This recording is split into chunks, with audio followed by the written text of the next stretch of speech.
바벨론에 의해 나라가 위태로울 때 하나님은 예레미야에게 한 사람의 의인을 찾도록 하셨어요. 그게 오늘 본문 말씀입니다. 한 사람의 의인, 정의를 행하며 진리를 구하는 한 사람을 찾아라.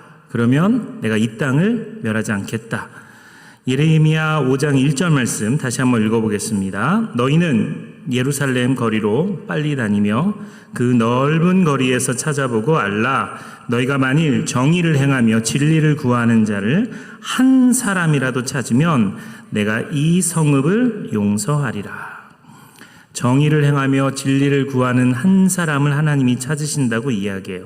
소돔은 의인 몇 명이라고 조건이 붙었죠? 10명이었어요. 10명. 그런데 예루살렘은 단 한 사람이었습니다.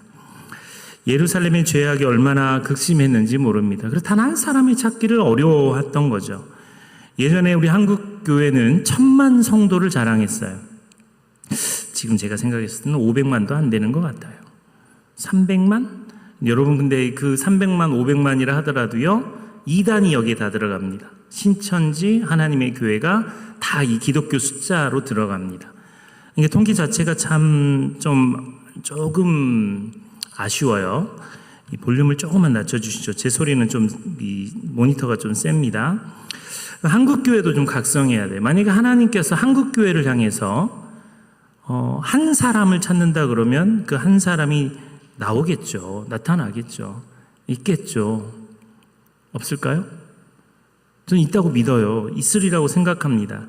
예루살렘이 너무너무 심각했어요. 그 한 사람이 없었어요. 3절, 6절 말씀에 보면 여호와여 주의 눈이 진리를 찾지 아니하시나이까 주께서 그들을 치셨을지라도 그들이 아픈 줄을 알지 못하며 그들을 멸하셨을지라도 그들이 징계를 받지 아니하고 그들의 얼굴을 바위보다 굳게 하여 돌아오기를 싫어하므로 내가 말하기를 이 무리는 비천하고 어리석은 것뿐이라. 여호와의 길 자기 하나님의 법을 알지 못하니 내가 지도자들에게서 가서 그들에게 말하리니 그들은 여호와의 길 자기 하나님의 법을 안다 하였더니 그들도 일제히 멍에를 꺾고 결박을 끊으리라. 주님이 유다 예루살렘 백성을 쳐서 돌아오게 하시려 하셨지만 그들은 돌아오기를 싫어했어요. 심지어 예레미야는 지도자들은 그렇지 않을 것입니다 라고 이야기했지만 하나님의 진단은 지도자들은 더 심각했습니다. 7절 9절 말씀에 보면 한번 여러분 읽어주시죠. 예레미야 5장 7절 9절입니다. 시작. 내가 어찌 너를 용서하겠느냐. 네 자녀가 나를 버리고 신이 아닌 것들로 맹세하였으며 내가 그들을 배불리 먹인즉 그들이 간음하며 창기의 집에 허다히 모이며 그들은 두루 다니는 살찐 수발같이 각기 이웃의 아내를 따르며 소리 지르는 도다.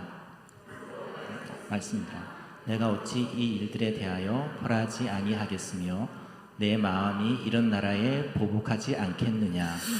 하나님은 예루살렘을 용서할 수가 없었어요. 왜냐하면 그들을 진단해 보니까 하나님이 아닌 것, 우상을 두고 맹세하고 하나님이 모든 것을 공급해 주셨는데도 우상 숭배를 저지르는 것이었습니다. 이런 백성을 어찌 보복하지 않겠느냐. 이게 하나님 아버지의 마음이었어요. 하나님이 이 나라, 이 민족, 이 한국, 이 땅 위에 큰 은혜를 주셨습니다. 교회적으로나 개인적으로나 하나님이 주신 은혜가 너무 큽니다. 세계 최대 빈민국이었어요. 아무 소망도 없는 민족에게 하나님은 많은 복을 주셨습니다. 이런 복받는 민족이 하나님을 싫어하는 일을 하는 것은 하나님이 원하시는 것이 아닙니다.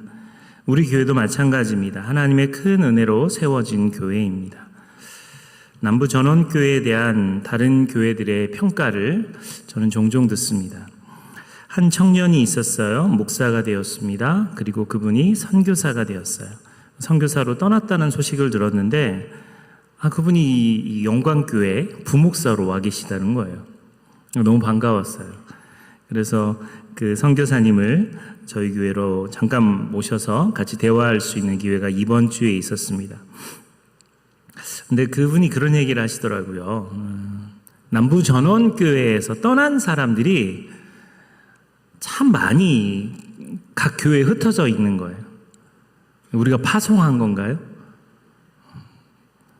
그런 사람들이 되게 많다라는 거예요. 그러니까 얘기를 하다 보면 남부 전원교회 이야기가 나와서 물어보면 이 교회에 있다가 가신 분들이래요. 근데 선교사님이 해주신 이야기가 참 마음이 와닿았던 게 뭐냐면, 비록 떠났지만 남부 전원교회가 잘 되길 바라는 마음들이 그 한 사람 한 사람에게 있다라는 거예요. 그래서 그 생각을 갑자기 생각해 봤어요. 여러분이 그 전에 섬겼던 교회들이 있지만 예수님의 피값으로 세워진 교회잖아요. 목사님 때문에, 성도들의 갈등 때문에 떠났을 수도 있어도 그래도 그 교회가, 옛날 교회가 잘 되기를 바라지 않나요? 그런데 선교사님이 그 얘기를 해주시더라고요. 그래서 많은 한 사람 한 사람들이 기대하는 교회, 잘 되기를 바라는 교회, 그게 우리 교회라는 그 이야기를 해주시는데 갑자기 마음이 좀 뭉클했습니다. 여러분, 우리 교회는 참 좋은 사람들이 모인 좋은 교회예요. 우리 교회는 참 좋은 사람들이 모인 좋은 교회예요. 좀 잘라줄 수 없어요, 이런 거.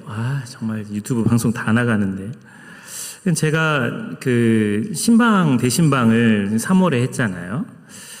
그 이후에도 신방을 더 하고 싶은데 에너지가 잘 안 나요. 이렇게 신방하고 싶은데 더 못 간 사람 찾아가야 되는데, 제가 원칙이 생겼어요. 식사를 한 몇 번 하고 신방을 하신 분들은 이제는 요청을 해도 거절하고 정말 한 번도 안 간 집들을 찾아야겠다, 그 마음을 품어요. 그런데 왜 우리 교회 성도들과 감동을 받냐면, 목사님 힘들까 봐 신방 요청을 안 해요. 여기는 없나 봐요. 오늘 안 나온 사람 중에 진짜 신방을 받고 싶은데 목사님이 힘들다 그러니까 신방 요청을 안 해요. 한번 손 한번 들어보시죠. 이거 저기 찍지 마세요. 목사님 신방 안 한 가정 한번 손 들어보세요. 손 들어보세요. 더 높이 들어보세요. 자랑스럽게. 이규열 권사님 손 내리세요. 내가 지금 문방구를 2번인가 갔는데 뭔 소리예요. 나 진짜 거기 2번 갔어요. 2번. 한 번 갔나? 어쨌든 그 갔어요. 뭐 손을 들고. 다시 한번 손 들어보세요. 손 들어보세요. 장로님 집에서도 못 간 집들이 있어요. 계속 손 드시네. 손 내리세요. 여기 진짜 너무 감사하게 그분들의 이야기는 뭐냐면, 목사님이 힘드실까봐 그래서 요청을 못하는 거예요. 저는 그게 우리 교회 저력이라고 생각해요. 다시요. 저는 그게 우리 교회 저력이라고 생각해요. 진짜 목회 너무너무 힘들어서 정말 이게 되게 중요해요. 너무너무 중요해요. 우리 교회 성도들의 그 배려심이 정말 구석구석에 묻어 있습니다. 우리 이태한 팀장님이 요트 면허가 있어요. 네, 배를 운전할 수 있는 면허가 있습니다.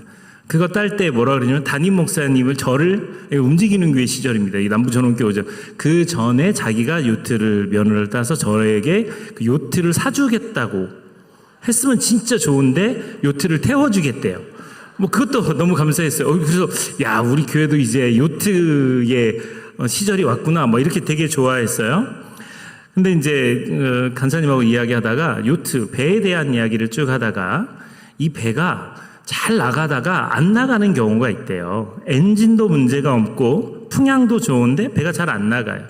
돛을 점검해도 엔진을 뜯어봐도 고장이 아니에요. 근데 왜 이렇게 느려졌을까?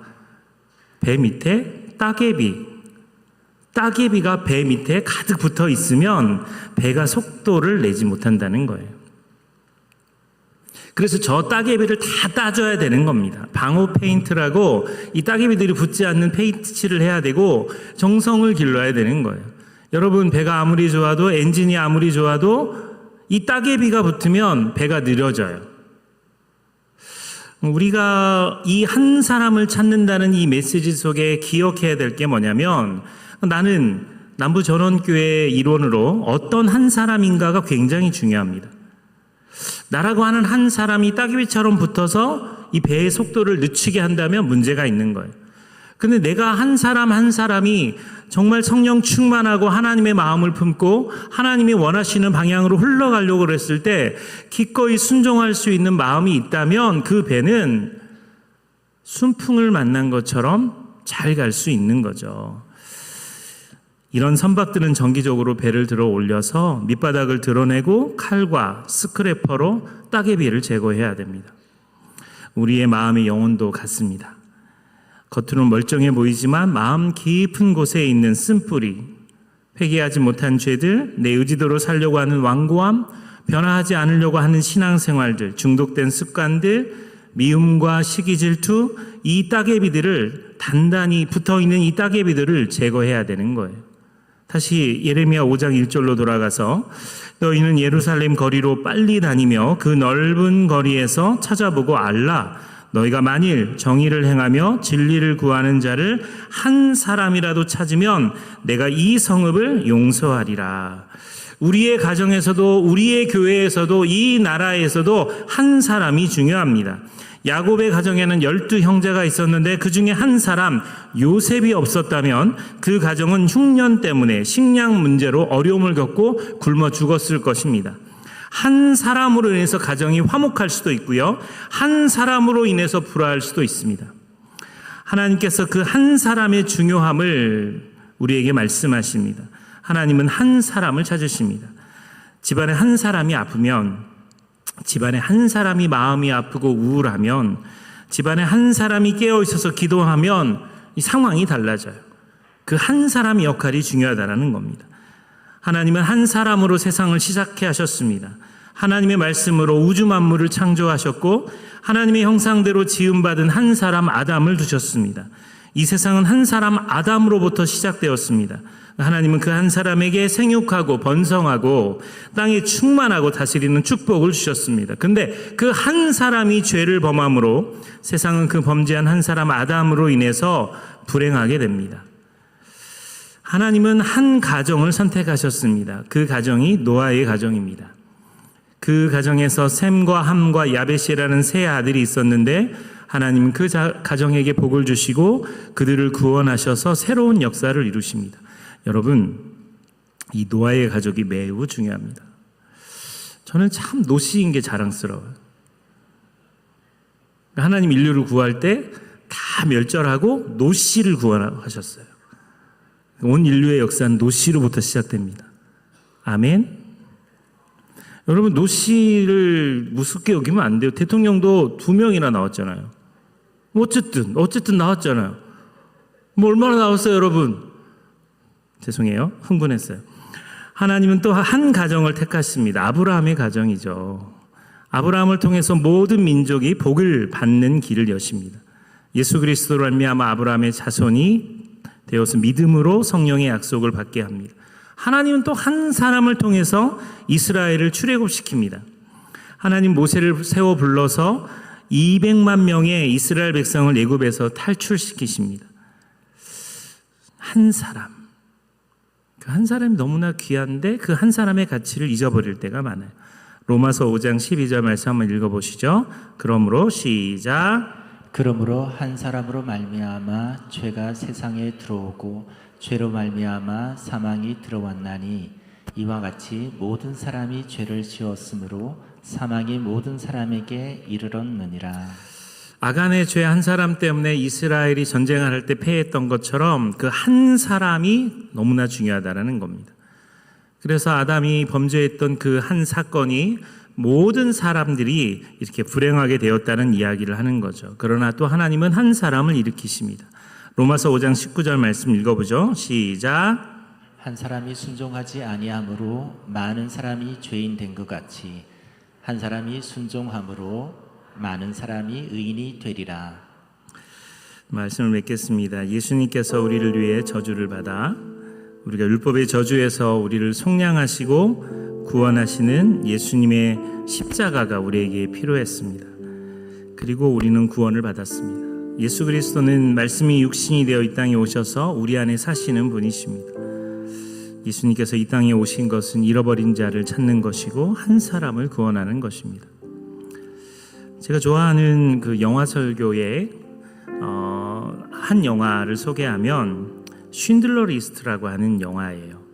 이 영화는 처음에 시작할 때 칼라로 시작했다가 이 촛불이 등장하고 흑백으로 변합니다. 그래서 거의 끝장면까지 이 영화는 흑백 영화예요. 그런데 독일의 사업가인 쉰들러라고 하는 사람이 히틀러가 유대인들을 학살하고 600만이나 학살할 때 이 사람은 원래 돈을 목적으로 유대인들에게 관심이 없었어요. 돈을 벌려고 했던 사람인데 갑자기 이 사람이 회심합니다. 근데 그 회심하는 장면에서 이 영화에서는 칼라가 등장해요. 다시 한번 포스터 띄워주시겠습니까? 그 칼라가 뭐냐면 이 붉은색 옷을 입은 소녀입니다. 갑자기 뜬금없이 이 아이의 붉은색 옷에 이 영화의 포커스가 맞춰집니다. 독일 군들을 피해서 이 아이가 이리저리 방황해요. 이미 엄마 아빠를 잃어버린 것 같아요. 그래서 이 아이가 막 숨어 있습니다. 말을 타고 있던 쉰들러가 이 여자아이를 봐요. 그리고 난 다음에 이 장면이 바뀌면서 이 여자아이의 저 붉은색 옷이 수레바퀴에 실려서 이미 가스실에서 희생을 당한 희생자들의 옷으로 등장하게 됩니다. 영화는 어떤 특별한 계기를 이야기하지 않지만 이 장면을 앞뒤로 쉰들러는 갑자기 유태인들을 자기 공장의 직원들로 사기 시작합니다. 그런 사람들을 구하기 시작해요. 그때 이 쉰들러라고 하는 사람이 구한 사람이 1100명입니다. 1100명의 사람들을 구해요. 이 다음 장면을 보시면 쉰들러가 이 사람들을 다 구하고 이들이 쉰들러한테 너무 고마우니까 금반지 하나를 만들어줘요. 그리고 그 금반지에다가 글 하나를, 탈무드에 나오는 글귀 하나를 적어줍니다. 하나의 생명을 구한 사람은 세상을 구하는 자다. 그때 이 쉰들러 리스트의 이 영화에서 가장 제 마음을 울렸던 장면은 그 반지를 받고 그리고 쉰들러가 후회하는 장면입니다. 나한테 돈이 더 있었다면, 조금만 돈이 있었다면 더 구할 수 있었을 텐데, 이 자동차 이거 팔았다면 10명을 더 구했을 텐데, 10명을 더 구할 수 있었는데, 이 배지 이것도 금으로 된 거니까 2명은 더 구할 수 있었어. 1명 더, 한 생명이라도 더 구할 수 있었어. 한 생명을 더 살릴 수 있었어. 근데 그러지 않았어. 내가 그러지 않았어 하고 주저앉고 펑펑펑 우는 장면입니다. 오스카 쉰들러는 흔해 빠진 기회주의자고 부패한 사업가였습니다. 그런 거대한 악이 인간의 목숨을 앗아갈 때 그 악에 대항해 사람의 생명을 구한 것으로 그는 존귀한 사람이 되었습니다. 이 다음 장면 한번 띄워주시겠습니까? 제가 성지순례에 갔을 때 쉰들러의 묘소를 일부러 찾아가 봤어요. 쉰들러의 묘에는 돌들이 쌓여 있습니다. 존경하는 마음을 돌 하나를 얹은 걸로 되어 있어요. 그래서 묘지에 가보면 저렇게 은혜를 입은 사람이 돌을 쌓아 놓습니다. 쉰들러의 묘는 그 돌들로 가득 쌓여 있어요. 쉰들러 때문에 살아남은 사람들이 그 돌을 쌓아 놓은 거죠. 소돔은 의인 10명이 없어서 멸망했습니다. 예루살렘은 단 한 사람이 없어서 멸망했어요. 사랑하는 여러분, 우리는 예수 그리스도라고 하는 렌즈를 통해서 이 세상을 바라보아야 합니다. 우리가 구해야 될 사람, 우리가 찾아야 될 사람, 우리가 용서하고 우리가 품어야 될 사람들은 너무나 많은데 어느 순간 우리는 그 빨간 옷이 눈에 보이지 않는 거죠. 세상을 구하라고 주님은 우리에게 하나님의 사랑을 입혀주셨는데도 불구하고 그게 없는 겁니다. 정의와 진리가 사라지고 이 빨간 옷이 보이지가 않으니까 우리는 이기적으로 우리만을 위해 살아가는 거죠.